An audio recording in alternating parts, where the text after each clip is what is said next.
The Alpha King ignored every noble daughter in the kingdom, walked through a hall filled with stunned silence, and stopped in front of the one woman no one had even bothered to remember by name.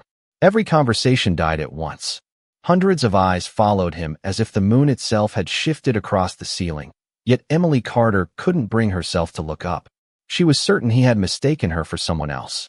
The silver tray in her trembling hands suddenly felt heavier than stone, and the polished goblets resting upon it rattled softly together. The grand hall of Blackwood Palace shimmered beneath thousands of candle flames, their warm glow dancing across towering marble columns and banners bearing the ancient crest of the royal wolves. Tonight was the moon-choosing ceremony, the most anticipated night in an entire generation. Every unmated woman of noble blood had traveled for days, some crossing more than 500 miles, hoping the Alpha King would choose his future Luna. They arrived dressed in flowing gowns stitched with silver thread, sparkling jewels resting around graceful necks, confident smiles carefully hiding restless hearts. Emily owned none of those things. Her faded gray dress had once belonged to another servant. The sleeves had been repaired so many times that the fabric no longer matched. Her shoes pinched with every careful step across the polished floor, but she never complained. Invisible people learned early that silence was safer than disappointment. Earlier that afternoon, she had overheard two noble women laughing while watching her arrange flowers near the entrance. One whispered that even the palace shadows looked prettier than the rejected Omega carrying buckets. The other simply laughed harder. Emily had smiled anyway. She always smiled, not because the words failed to hurt, but because kindness had become the only possession nobody could steal from her. Throughout the evening, she quietly refilled glasses, gathered empty plates, comforted a frightened little boy separated from his parents, and gently wrapped a linen cloth around the paw of a small palace wolf pup that had limped into the kitchen after stepping on broken pottery.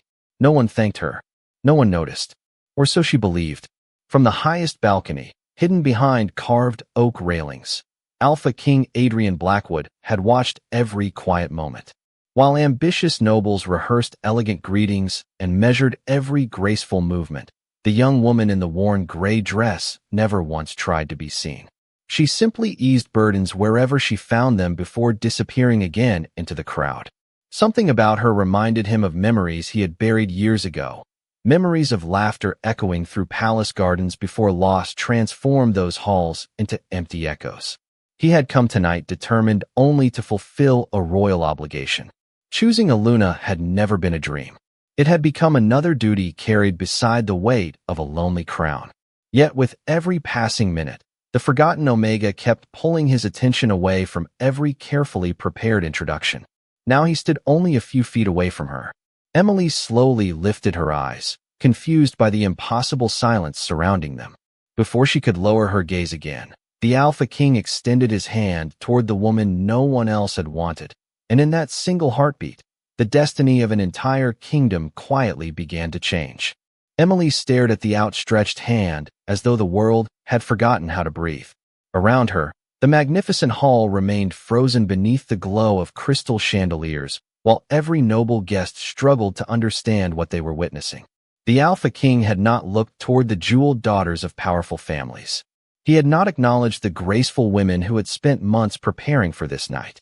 Instead, his steady silver eyes rested only on the quiet Omega standing beside a serving table, her fingers still wrapped around a simple silver tray. Emily glanced behind her, convinced another woman must be standing there. There was no one. Her heart pounded so loudly that she could barely hear the whispers spreading across the room like a rising wind. She lowered the tray carefully onto the nearest table before speaking in a voice barely above a whisper. "Your Majesty, I believe you have mistaken me for someone else." Adrian did not answer immediately. His calm expression never changed, but there was a quiet warmth behind his eyes that had not existed when he entered the ceremony. He simply kept his hand extended, waiting without impatience, as though he understood she had spent an entire lifetime believing she would never be chosen for anything. The silence stretched long enough for the royal musicians to stop playing altogether. One by one, the nobles began exchanging uneasy glances. Some looked offended. Others looked confused. A few even laughed softly, convinced the king was making some sort of impossible joke. Lady Victoria Ashcroft, whose family had expected the royal proposal for months, stepped forward with practiced elegance and offered a polite smile that barely concealed her disbelief. "Your Majesty," she said gently, "perhaps the ceremony should continue. Everyone understands servants sometimes wander into places they do not belong." Emily immediately lowered her eyes again, embarrassed that attention had fallen upon her. She had never wished to stand at the center of any room. She only wanted the evening to end quietly so she could return to the palace kitchens before sunrise. Adrian finally spoke, and although his voice was calm, every word carried effortlessly through the enormous chamber. "She is exactly where she belongs." No anger colored his tone. No accusation followed. Yet those 6 words silenced every whisper more completely than any command could have done. Emily slowly looked up, unable to understand why someone as powerful as the Alpha King would defend a woman whose own pack had abandoned her years before. She remembered the cold morning she had been told her scent was too faint, her wolf too quiet, her future too small to matter. She remembered neighbors avoiding her eyes, children repeating cruel jokes they had heard from adults, and the long journey that eventually brought her to the royal palace, where becoming invisible had seemed easier than hoping someone might someday see her. Adrian had spent years learning to read character beneath appearances. Crowns, expensive clothing, polished speeches, and famous family names had often hidden pride, ambition, or selfishness. Yet throughout the evening, he had watched Emily comfort frightened strangers without expecting gratitude, solve small problems before anyone noticed them, and quietly disappear before receiving credit. Those moments reminded him of someone whose gentle heart had once filled these palace halls with laughter before tragedy stole that light away. He had searched for strength among warriors for years without realizing he had been searching in the wrong place. Sometimes true courage did not announce itself. Sometimes it simply carried another person's burden before anyone realized it existed. Emily hesitated only a second longer before placing her trembling hand into his. The moment their fingers touched, the hall remained perfectly still, but somewhere near the entrance an elderly palace housekeeper suddenly lifted her head, her eyes widening as though she had recognized something impossible that everyone else had overlooked for almost 2 decades. The elderly housekeeper did not speak immediately.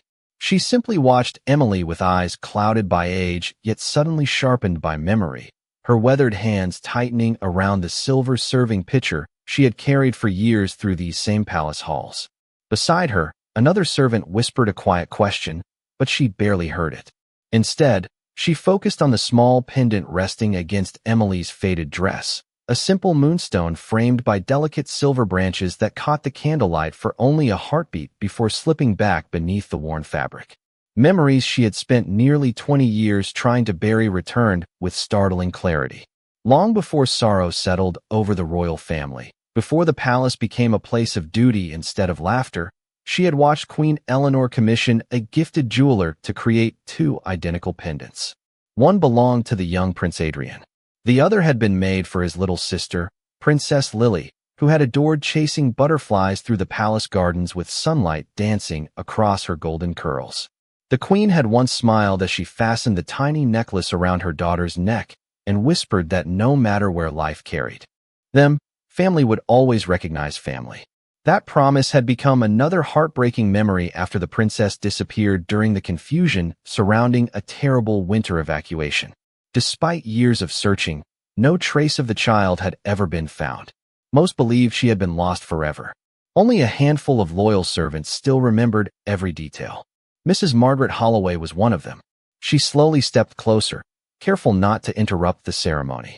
Emily noticed the elderly woman approaching and instinctively offered a nervous smile, uncertain whether she had made another mistake. "Your pendant," Margaret asked gently. "Where did you get it, child?" Emily touched the necklace without thinking. It had become such a familiar part of her life that she rarely noticed wearing it anymore. "I do not really know," she answered honestly. "My grandmother placed it around my neck when I was very young. She told me it belonged to my mother, but she never explained anything more." Margaret's breath caught softly. "Did your grandmother ever tell you where your mother came from?" Emily lowered her eyes. "Only that she wanted me to grow up believing kindness mattered more than bloodlines." Those words settled heavily inside Adrian's heart. His mother had often spoken with that same quiet wisdom, believing that titles meant little without compassion.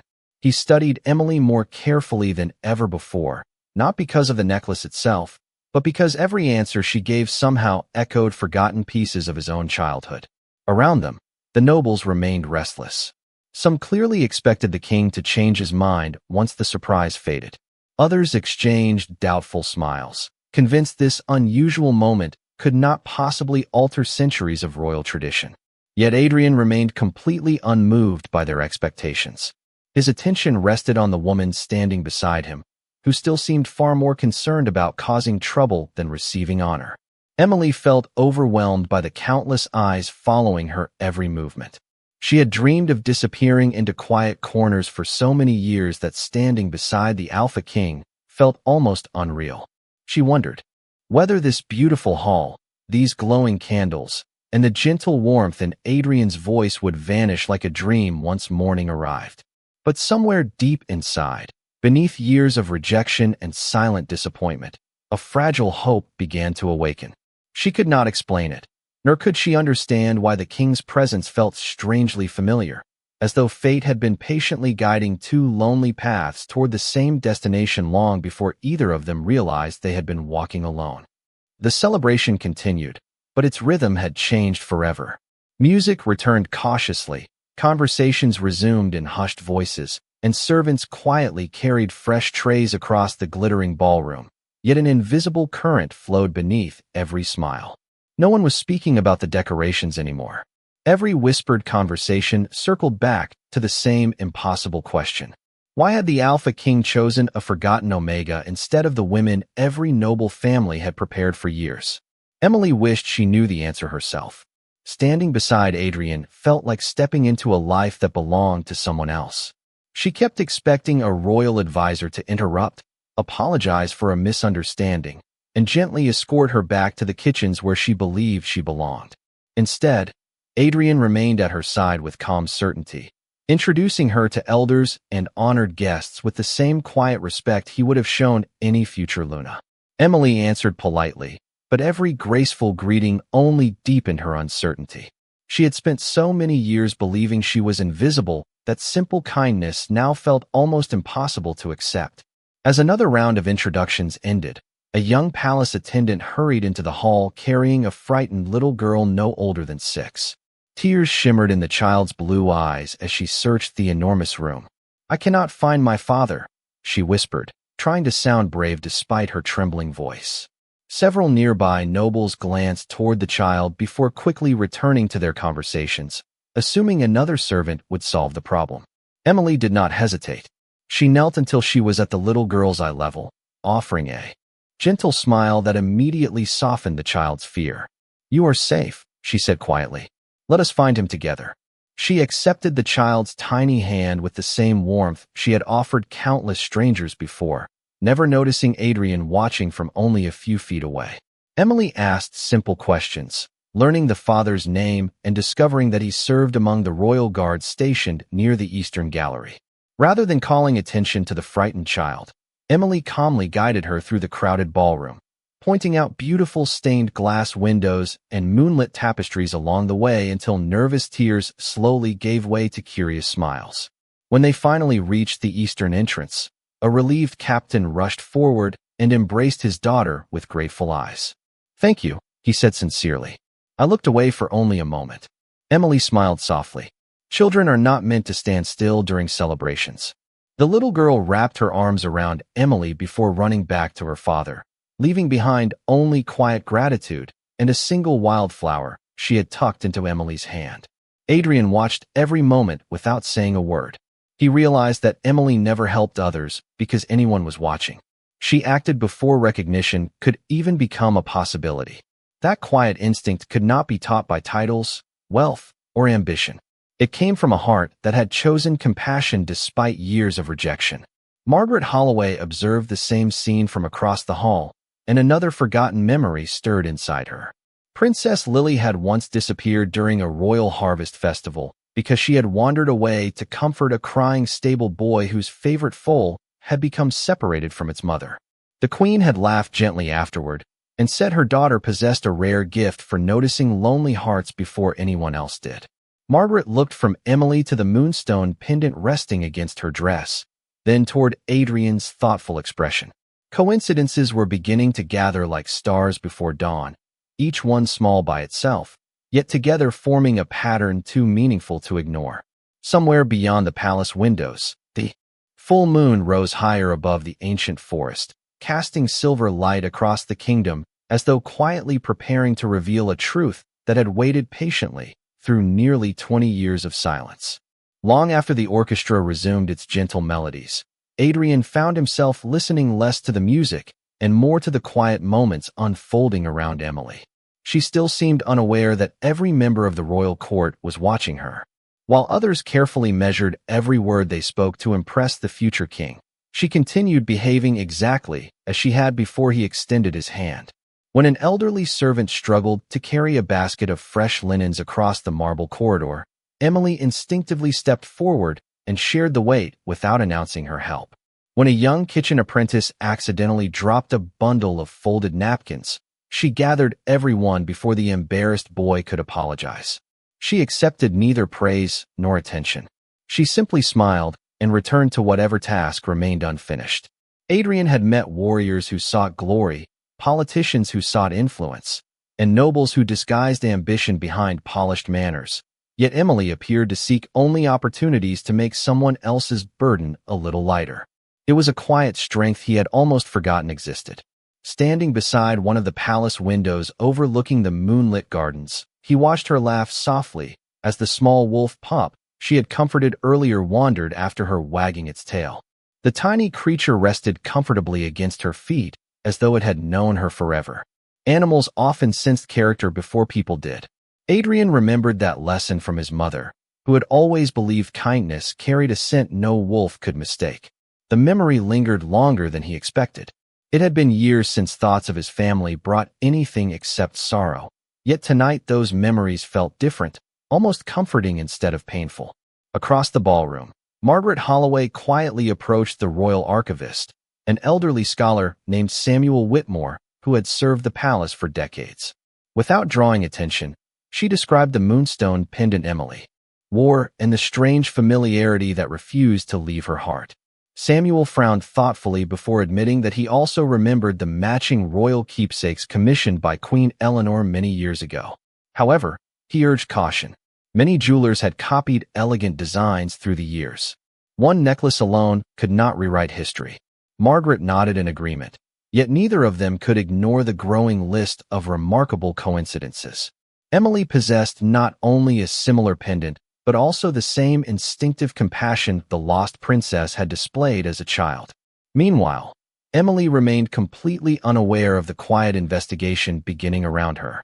She stood near an open balcony, gazing at the forest stretching beneath the silver glow of the full moon. "It is beautiful," she whispered almost to herself. Adrian joined her without ceremony. "Do you often come here?" he asked. Emily smiled gently. "Only when I finish my work late. The gardens are peaceful after everyone has gone inside.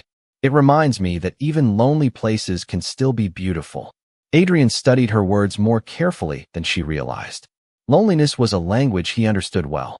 Despite the crown resting upon his head, many nights had ended with silence echoing through rooms built for a family that no longer filled them. For the first time in years, he found himself speaking honestly instead of carefully. Sometimes people mistake being surrounded by others for never being alone. Emily looked at him with quiet surprise. She had never imagined a king could understand feelings she had carried since childhood. She did not answer immediately. Instead, she offered the small wildflower the little girl had given her earlier. Then perhaps everyone needs something simple to remind them hope still grows. Adrian accepted the flower with a grateful smile, realizing that no expensive gift presented during the ceremony had carried as much meaning. Neither of them noticed Samuel watching from the far end of the gallery, his thoughtful eyes fixed not on the flower or the conversation, but on the moonstone pendant that had begun unlocking memories the palace had almost forgotten, memories that could soon change not only Emily's future but the history of the entire royal family. The final bell of the moon choosing ceremony echoed through the grand hall, calling every guest back to the center of the palace. Hundreds of candles reflected across polished marble floors while the royal elders gathered beneath the ancient crest of the Blackwood Wolves. Every tradition demanded that the Alpha King formally declare his choice before the entire kingdom. Although Adrian had already reached for Emily's hand, custom required that he speak the words publicly so there would be no doubt about the future of the royal pack. The room grew silent once more. Lady Victoria Ashcroft stood among the noble families with perfect posture, refusing to believe the evening had truly slipped beyond her expectations. Other candidates exchanged hopeful glances, quietly convincing themselves that the king's earlier gesture had simply been a test of humility or compassion. Emily wished they were right. She stood beside Adrian with her hands folded together, her heart racing faster than ever before. She had never imagined becoming the center of attention, much less standing before the entire kingdom. Every instinct urged her to step backward and disappear into the crowd where she felt safe. Adrian noticed the uncertainty in her eyes. Without drawing attention, he leaned slightly closer and spoke softly enough that only she could hear. "You do not have to be afraid. You are not standing here alone." Emily looked at him with quiet disbelief. No one had spoken those words to her before. For years she had faced every disappointment by herself, believing that was simply how life would always be. Somehow those simple words carried more comfort than any promise of wealth or status ever could. The High Elder stepped forward and raised the ceremonial staff carved from white oak. "Your Majesty," he announced, "according to the traditions of our ancestors, declare before the moon and before your people the woman who shall stand beside you as Luna." Every eye turned toward Adrian. He did not hesitate. He did not glance toward the noble families waiting hopefully in embroidered gowns. He did not search for approval from the council or the elders. Instead, he turned completely toward Emily. The silence became almost sacred. Slowly, with calm dignity, Adrian lowered himself onto one knee before the astonished Omega. Gasps spread through the ballroom. No Alpha King in living memory had ever knelt before the woman he intended to choose. Looking up at her with unwavering respect, Adrian extended both hands and spoke clearly enough for every soul in the palace to hear. "Emily Carter, I have seen kindness where others saw weakness. I have seen quiet courage where others searched only for power. If you are willing, I ask you to stand beside me, not because tradition expects it, but because my heart trusts the person you have always been." Tears gathered in Emily's eyes before she even realized they had formed. She searched his face for doubt, pity, or obligation, but found none. She saw only sincerity. Her voice trembled as she answered, "I never believed someone like me could belong anywhere." Adrian smiled gently. "Then let this be the place where that belief ends." Emily slowly placed her hands in his, and together they rose before the gathered kingdom. The High Elder lifted his staff once again, preparing to seal the royal declaration, but before he could speak, an elderly voice rang out from the edge of the hall. "Please wait." Every head turned toward Margaret Holloway as she stepped forward with unexpected confidence. Beside her stood Samuel Whitmore, carrying a small leather-bound record taken from the palace archives. Margaret's eyes rested on the moonstone pendant hanging around Emily's neck before she looked directly at the Alpha King. "Your Majesty," she said carefully, "before this ceremony is completed, there is something about that necklace, and about this young woman, that you deserve to know." The grand hall remained completely still as Margaret Holloway stepped into the circle of candlelight, her hands trembling not from fear, but from the weight of a memory she had carried for nearly 20 years. Samuel Whitmore carefully opened the worn leather record he had retrieved from the royal archives, its yellowed pages preserving names, dates, and small details that time had almost erased. Adrian looked from the old servants to Emily, sensing that whatever was about to be revealed reached far beyond a simple necklace. Emily instinctively touched the moonstone pendant resting against her chest, suddenly feeling as though it had become much heavier than before. Margaret bowed respectfully before the Alpha King. "Your Majesty, I cannot claim certainty, and I will not speak beyond what I know. But this pendant is not an ordinary keepsake." Samuel turned several fragile pages before stopping at a faded illustration carefully drawn decades earlier. Although the ink had softened with age, the design remained unmistakable. Two moonstones rested within delicate silver branches, shaped like the ancient Blackwood crest. Beneath the drawing appeared a handwritten note from the royal jeweler describing a special commission requested by Queen Eleanor herself. One pendant had been crafted for Prince Adrian. The second had been created for Princess Lily as a symbol that no distance could separate the love of their family. Quiet murmurs swept across the hall. Emily stared at the page, unable to understand why the necklace she had worn since childhood resembled something preserved inside the royal archives. "My grandmother never told me any of this," she whispered. "She only said that my mother wanted me to keep it close no matter where life carried me." Samuel gently closed the record. "That does not mean you are a member of the royal family," he explained carefully. "Many truths can become hidden as years pass. We simply know this design was never offered for sale." Margaret nodded. "There is something else." Her eyes softened as she looked at Emily. "When you comforted that little girl tonight, when you helped the servants without expecting recognition, and when you cared for that injured wolf pup, I remembered someone I loved serving many years ago. Princess Lily had the same quiet habit. She always noticed those who were lonely before anyone else did." Emily lowered her gaze, overwhelmed by words she did not know how to answer. Adrian remained silent for a long moment. He had learned not to confuse hope with proof, especially when the subject touched wounds that had never fully healed. Yet every new detail seemed to pull invisible threads together. The pendant, the forgotten memories, Emily's gentle spirit. None of it explained who she truly was, but together they formed questions too important to ignore. Lady Victoria finally stepped forward, unable to remain silent any longer. "Surely," she said with restrained politeness, "a necklace and a few old memories cannot decide the future of the kingdom." Adrian turned toward her with calm dignity. "They do not." His voice remained steady. "My decision was made long before I learned about the pendant." He looked back at Emily, offering the same reassuring smile that had first eased her fear. "Nothing I have heard tonight changes the reason I chose her. Character is not inherited through blood.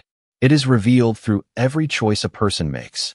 Those words settled over the hall with quiet authority. Even those who disagreed could not deny the conviction behind them. Samuel carefully tucked the ancient record beneath his arm before addressing the king once more. "Your Majesty, if you permit it, I would like to begin searching the oldest palace records and the surrounding villages. There may still be people alive who remember where this pendant traveled after the princess disappeared." Adrian nodded without hesitation. "Begin at first light."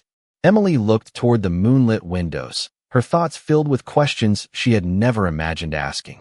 Somewhere beyond the ancient forest, hidden beneath years of forgotten history, waited answers that neither she nor the Alpha King could yet see, but both could already feel drawing steadily closer.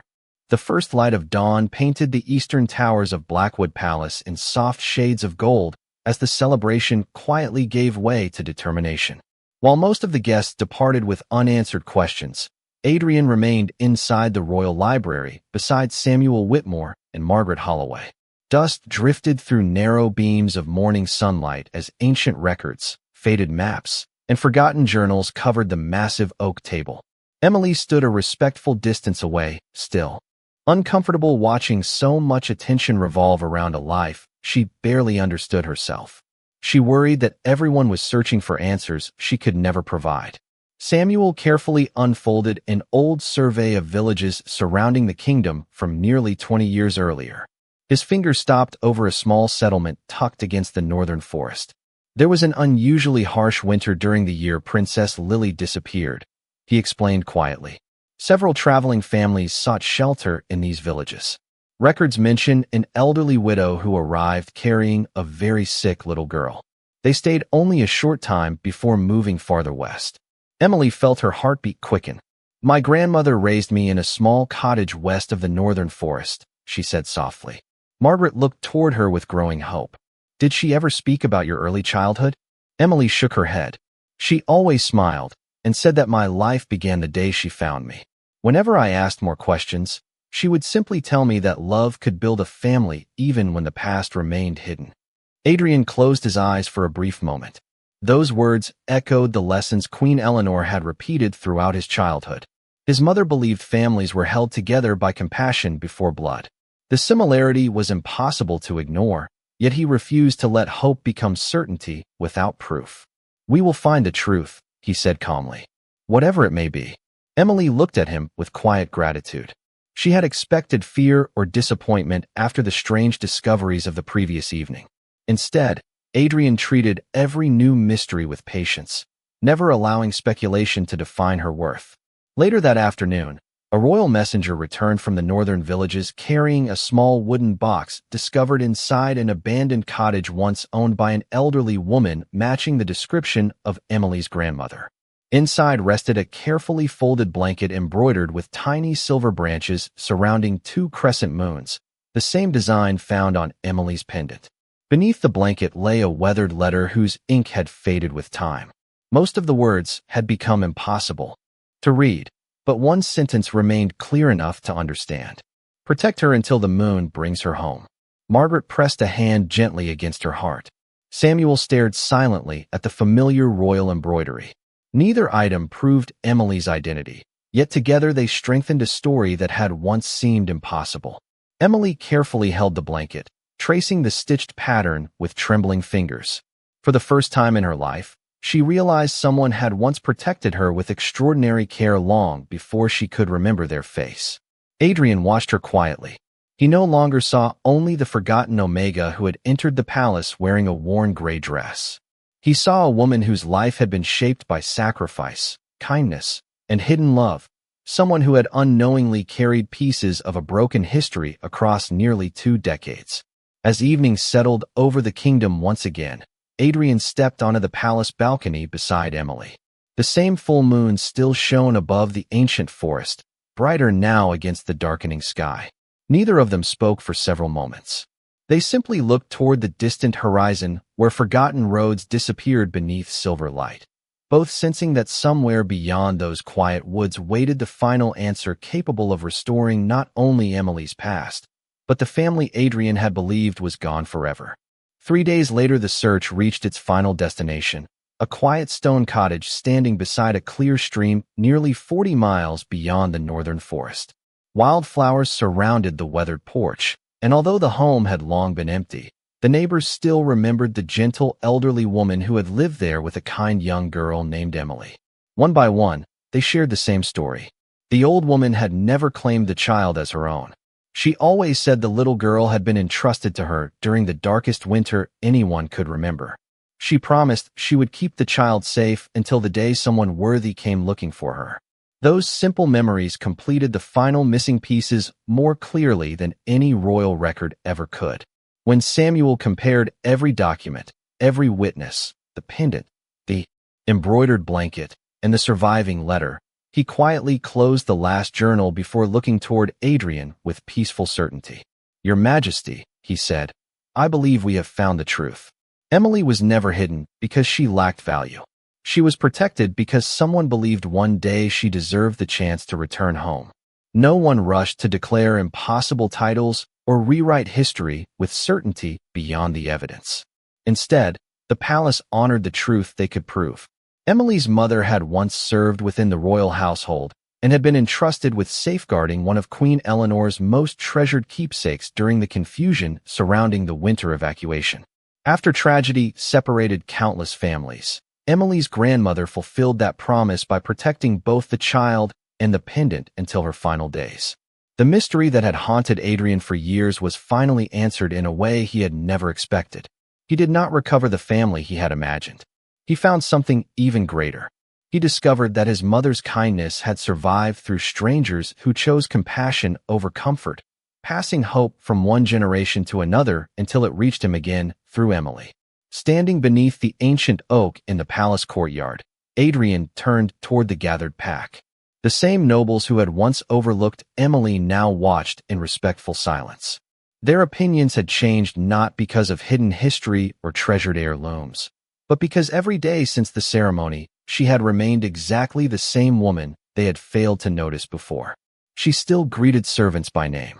She still stopped to comfort frightened children. She still carried herself with quiet grace instead of pride. Adrian gently took her hand before speaking to the kingdom. Strength is not measured by status. Honor is not inherited through wealth. The future of this kingdom will be built by people who choose kindness when no one is watching. No one argued. They had witnessed those words become reality. Emily looked across the familiar faces filling the courtyard and realized she no longer felt invisible. Not because she stood beside a king, but because she finally believed her own worth did not depend upon anyone else's approval. Tears filled Margaret Holloway's eyes as the palace bells rang softly across the valley. For the first time in many years, those bells celebrated not duty or tradition, but healing. As the sun slipped below the distant mountains, Adrian and Emily walked together through the royal gardens, where spring flowers swayed beneath the evening breeze. The little wolf pup happily followed behind them, and children's laughter drifted across the palace grounds once more.